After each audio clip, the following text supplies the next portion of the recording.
morning. So firstly, obviously from my side, thank you for giving me the occasion to be present. It's a great honor to be here today. I want to talk to you about smarter government, smarter cities. I want to explain to you briefly what IBM has done throughout the last 30-40 years in the context of helping governments evolve to become smarter. And I've tried to concentrate my brief presentation on the region, giving some examples of what we are doing or what we have done in the Gulf states, for example. Now obviously at the end of the presentation, should there be any questions, feel free to ask them. Equally, I will be present myself the entire day outside, so if you want to have a quick word, that's no problem. And we also have specialists from IBM present who will be able to answer your more technical questions.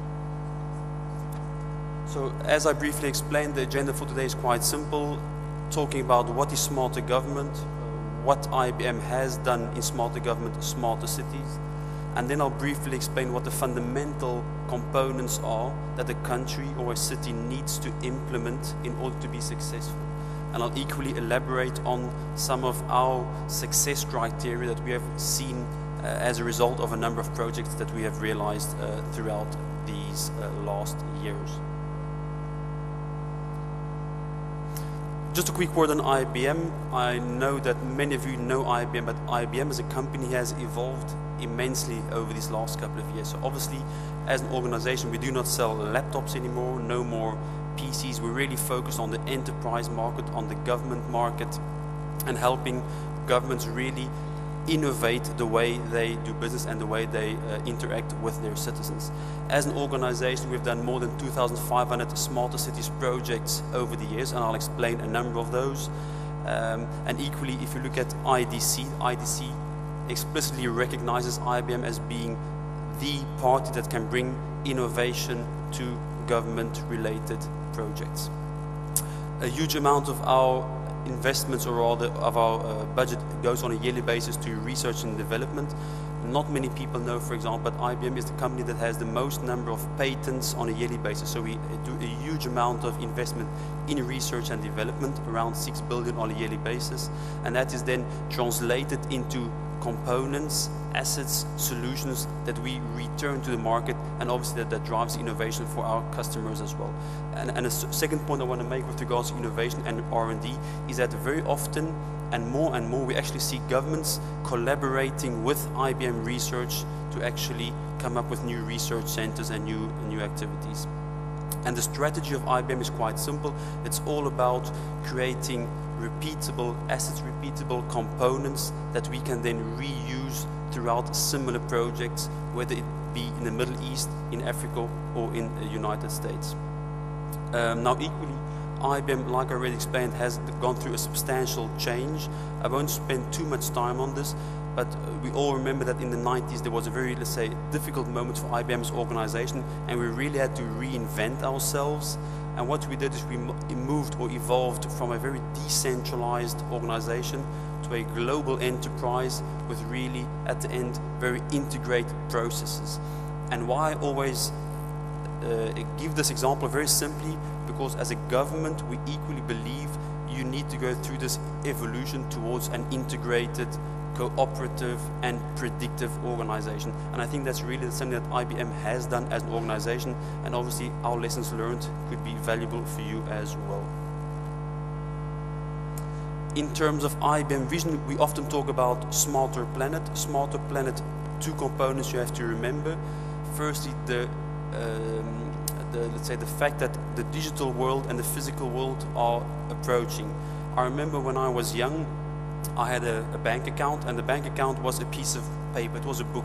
If I wanted to draw money, I went to the bank, they signed it, and then I got my money. Now it's completely changed. In the course of 15, 20 years, I can pay with my mobile phone, I can pay via the internet, I can do a huge amount of transactions via mobility, via connectivity. And equally, the point is that more and more of the transactions that governments will do will evolve from face-to-face interaction to digital interaction. So in other words, the organization will become a more digitalized organization. Now for us as a Smarter Planet people, we believe that there are three main components. Firstly, there's the whole component of being instrumented. Instrumented simply means that the world has become flooded with sensors. There's a huge amount of sensors, whether it being mobile phones, RFID tags, chips in the car as well. So there's a huge amount of components being able to capture and gather data. So that's the first component, being the instrumented layer. Secondly, all these technological components, all these data components are becoming united. We are bringing all this data together, whether it being from cars, like I said, bank accounts, mobile phones, you name it, everything comes together. And the last step is being intelligent about it. In other words, analyzing these huge amounts of data, because that can then obviously create a huge value for organizations. A brief overview of what we as IBM have done. We've constructed a portfolio of smarter planet solutions. These, for example, can be around traffic. I'll talk a bit later of what we did in the city of Stockholm, how we actually predict traffic jams and help them obviously solve those problems before they occur. We've done a lot around healthcare, both in the public sector and in the private sector. One example I always use is the example of UCB, a biopharma company in Europe, where they actually optimize the treatments for their patients. In other words, they know exactly for which patient their products will work or will not work, and they are only being paid on the outcomes.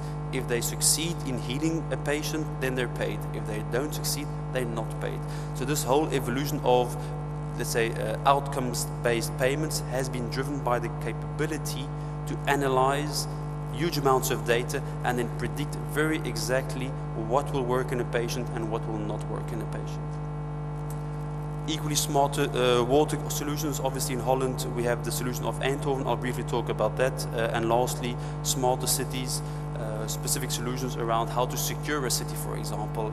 I'll later on talk about the solution we have in Rio de Janeiro, where we actually helped the FIFA organization not organize the World Cup, but secure the World Cup events. So we were able to integrate intelligent cameras, bring all that information together and allow them to manage their policing resources rapidly.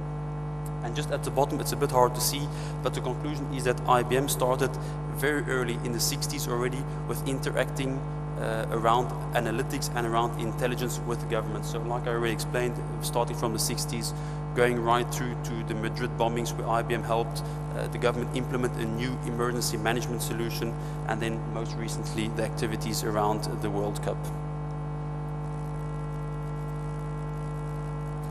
A brief word on the journey that we see that the government needs to take. I think a first element we all need to recognize is the fact that there's a huge amount of pressure on governments, whether it being financial, whether it being globalization. But for me personally, the one that's really having the largest impact are the expectations of your citizens. The way that your citizens are looking at you as a government has completely changed over the 10 recent years. They want to be known as individuals, they want to have automated processes, they want to have swift interaction with the government that brings them value.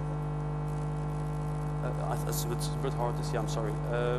And also the role of governments has changed. If you look at the 80s, the governments were very transactional. Now governments really need to create sustainable economic growth for their country. In other words, they have to create an environment where they can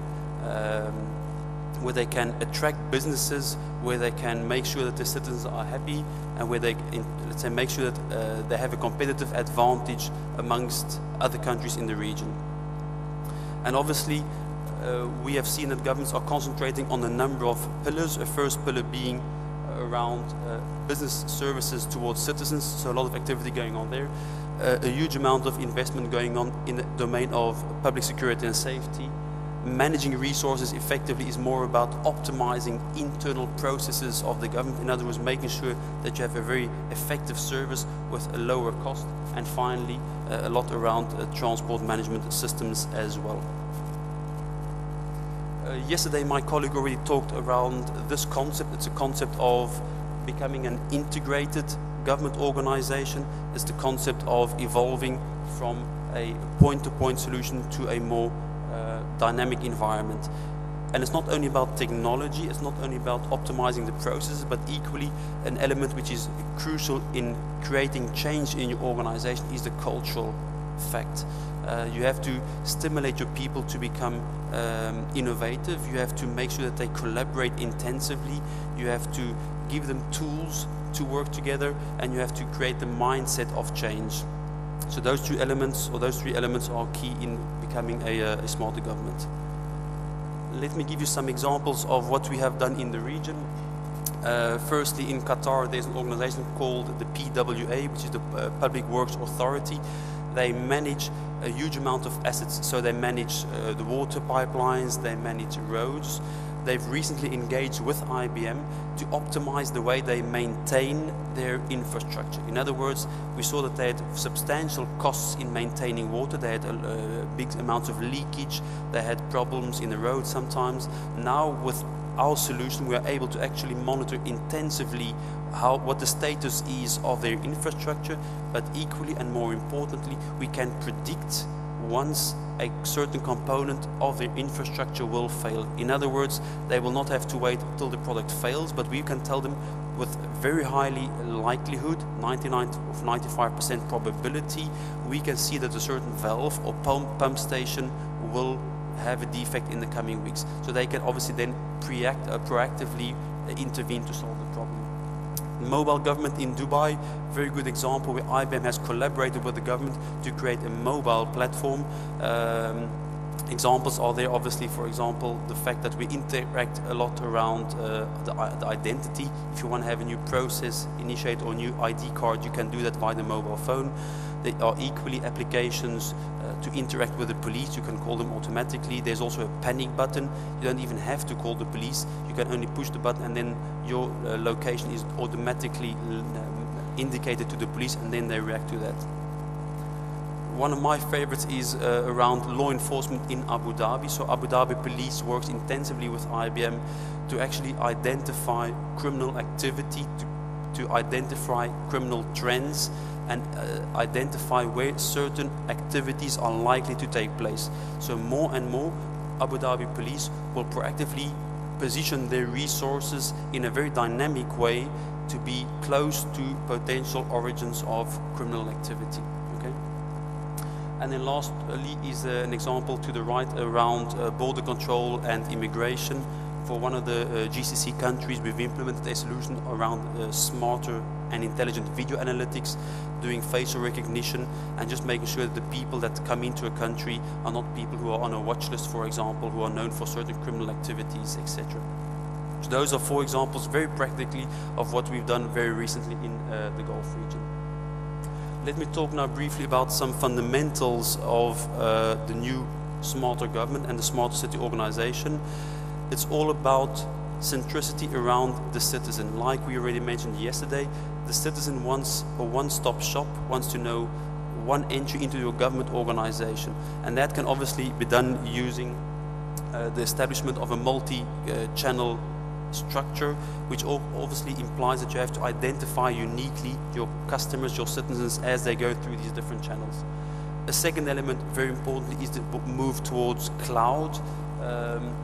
In other words, a platform that's very elastic, very flexible, allowing to upscale your infrastructure needs as they develop. And then on top of that, obviously the whole evolution around skills, changing the culture in your organization.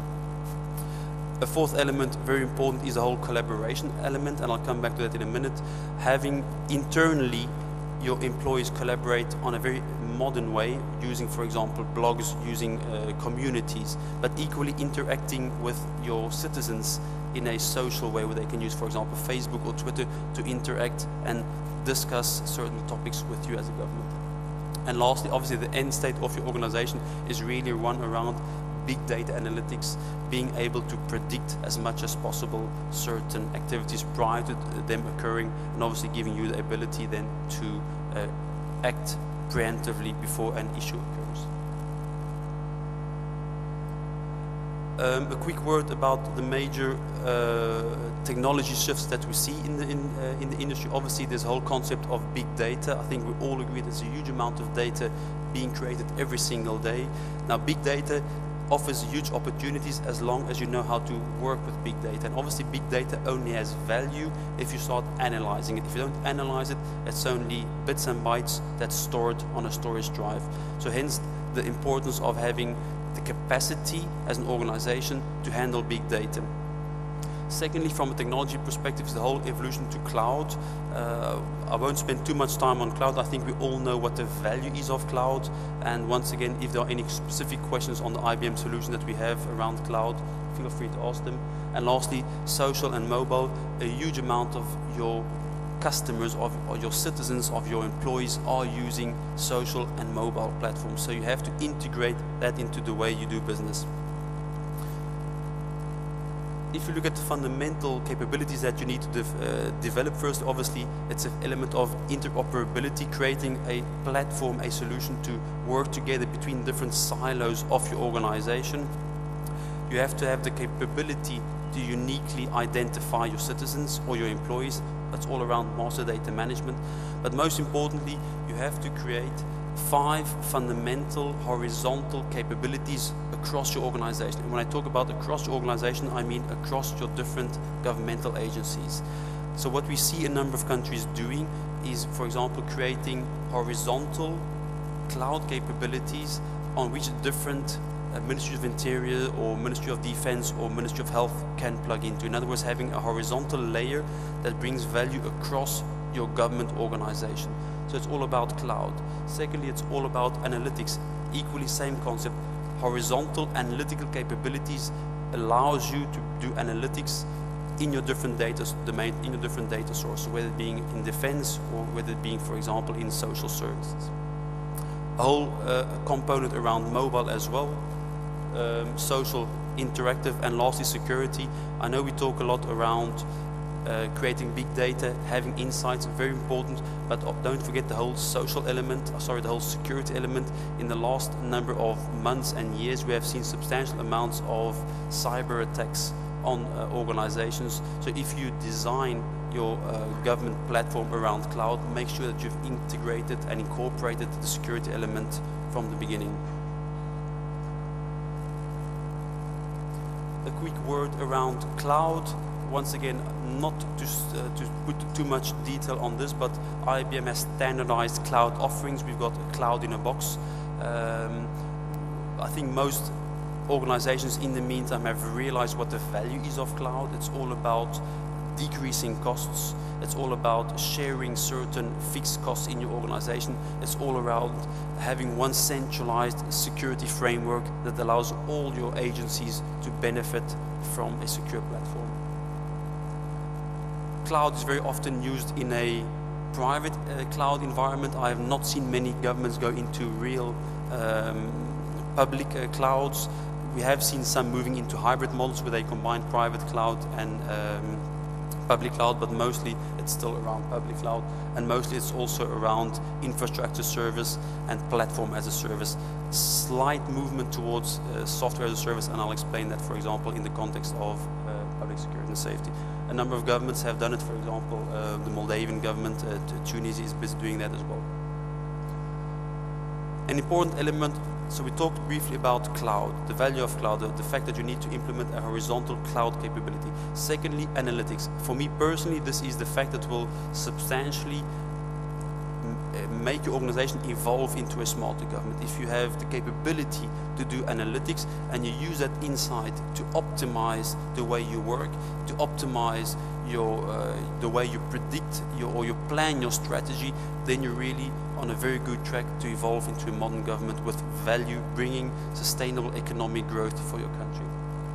It's all about moving from a responsive mode to anticipating. In other words, instead of reacting to crime, predicting crime.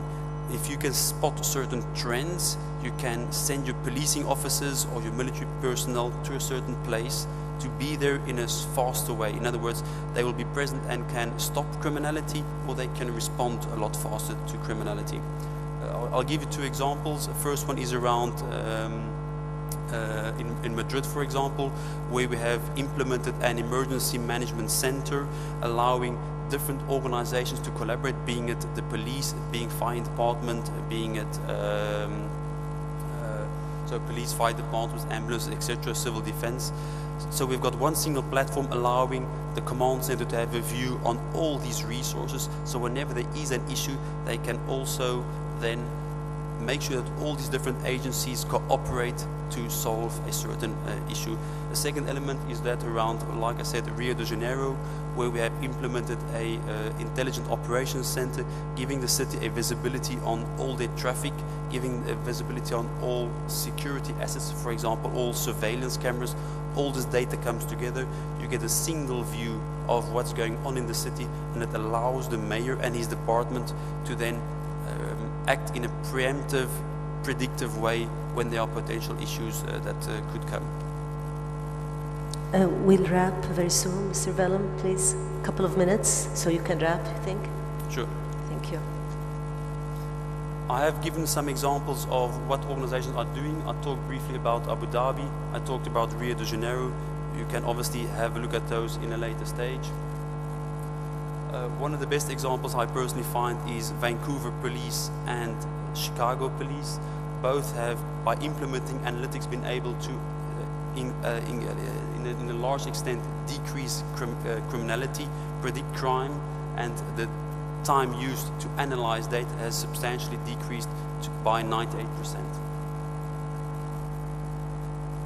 In terms of being successful, it's all about, firstly, like I already mentioned, building a culture, making sure that the people in your organization are aware of what you're trying to do and actually integrate the concept of analytics. It means implying the business people very early in the process, doing proof of concepts to cultivate the idea.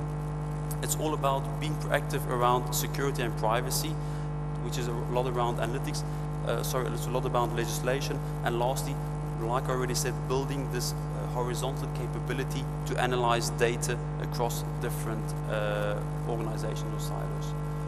Mobile, I'll briefly just, once again, I think you already as an organization, as a government, have evolved in mobile. When I came here, I actually saw some applications that have been developed, which I think is very good. The next step would obviously be to do more interaction with mobile. Instead of only giving information, actually doing bi-directional communication with your customers.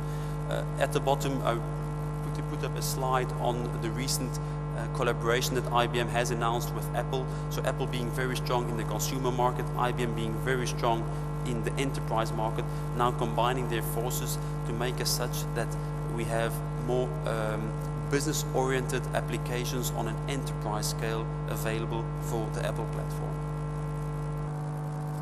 I've given some examples of what people are doing with mobile, but I won't spend too much time on that.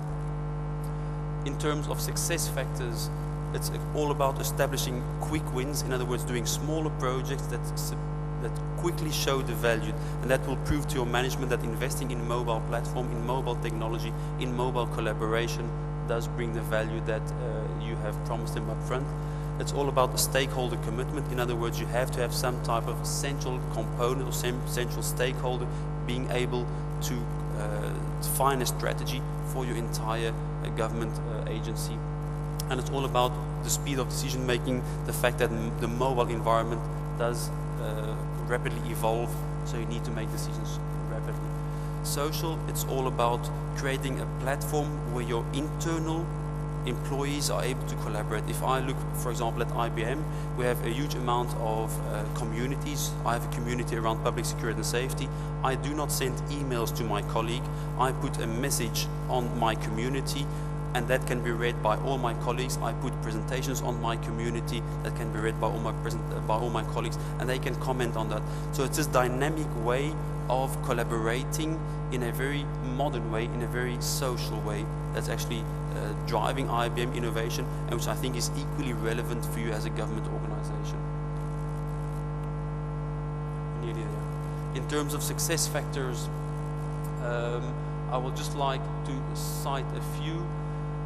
It's a lot about sentiment analysis, in other words, analyzing what your citizens are feeling. We do a huge amount of analysis on sentiment. For example, recently IBM announced a collaboration with Twitter, where we will now be analyzing all the tweets. So on a daily basis, you've got a huge amount of tweets. We can actually analyze what people are saying, obviously, but equally what people are feeling. Certain countries use this, for example, to determine the fear of people. Certain countries in Africa are looking, okay, are people afraid? Is that justified? And what do we need to do to respond to that fear? And is that fear justified? So it helps a government organization define their strategy towards their citizens. New ideas are being created using the public interaction. For example, I have seen examples where governments have actually funded innovative projects. So they say, fine, we have a problem, we need to solve the problem. We as a government give a fund of $100,000 for example, to the person that comes up with the best idea. And this has, for example, led to a very nice project in Canada. In Canada, they were losing huge amounts of money to tax. There was a huge amount of tax fraud that might be less relevant for the region, but still conceptually it's important. So what they did, they actually put this data, this tax data, available on the internet, and people from a local community started analyzing this data, and they discovered that certain companies were systematically creating fraud in tax deduction. So once again, opening up data with your citizens, sharing that data can mean new business models on the one side, but equally it can mean certain improvements in terms of business processes and savings. Just to wrap up my conclusions, the way a government works has substantially changed. You as a government need to substantially change. You need to create sustainable economic growth. Implementing IT, implementing new technologies is good, but the end result is obviously all around creating value, creating a safe environment for your people, and creating an environment where businesses and people can efficiently interact. I have elaborately talked about the need for 5 horizontal layers across organization: cloud, analytics, mobile, social, and security. So you have to have let's say, a platform that spans entire IT organizations. As an organization, you will obviously need to have a more integrated approach. And lastly, I want to mention the fact that smarter government, smarter cities, it's a journey. Now, I talk a lot to government institutions, and I think there are 2 major problems. I think there's a risk of having too much strategy and talking too long. So I've seen governments really talking for years without actually defining a tangible project. So the one risk is too much strategy, the other risk is no strategy. So what I always tell governments is define your end state, define a high-level strategy, but do not be afraid to start. Do not be afraid to start experimenting with smaller projects around public security and safety, for example. And as you start doing these smaller proof of concepts, your organization will gain maturity, and in the course of time you can optimize and you can refine your strategy as a government organization. And I think from my side, that's in a nutshell what I wanted to explain and talk to you about. Once again, if you have any questions, I would be willing to answer those, and I'll be here for the rest of the day, so feel free to come over and talk to us. Are there any questions maybe?